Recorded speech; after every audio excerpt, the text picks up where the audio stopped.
hello po, hello po. Ito na naman po ang inyong Nona. At syempre, ayan na naman. May pinapakita na naman sa inyo mga nagagandahang bulaklak. Ayan. So, ilang puno po siya na ganyan. Kaganda. Ayan. Kita nyo ba kung gaano kadaming flowers? Ayan. So, punta po tayo doon sa mas malinaw. Kasi medyo against the light tayo. Para makuna natin ang mas maganda yung mga bulaklak. Tara! So yan, lapitan po natin yung mas mabababa para makita natin mabuti ang hitsura ng mga bulaklak na ito. So ito po yung flowers na pinicture ko na din one time. Pero madilim na noon kasi 8 PM na. Kaya hindi na masyadong kita. At ito po siya ngayon. Yan, sa broad daylight. Yan ang kanyang hitsura. Kita ba? Medyo maliwanag kasi kaya hindi ko din masyadong makita.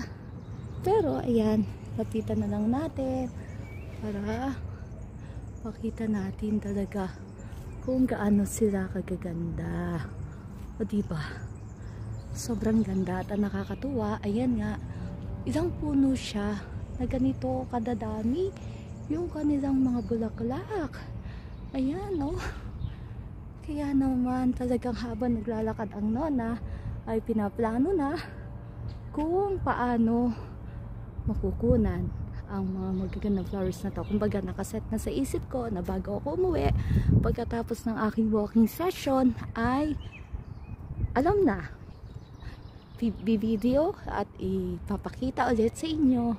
Diba ang ganda? Yan o, yan ang kanyang puno. Yan. Punong-puno siya ng ganyan kagagandang bulaklak at ilang puno sila na magkakadikit dito. Yan, oh. 4 na puno sa side na to. Doon sa kabilang side meron pa din. Sa bandang gitna ng part na to meron pa din. Kaya naman, talaga namang kahit saan pumaling ano na habang naglalakad ay nakikita.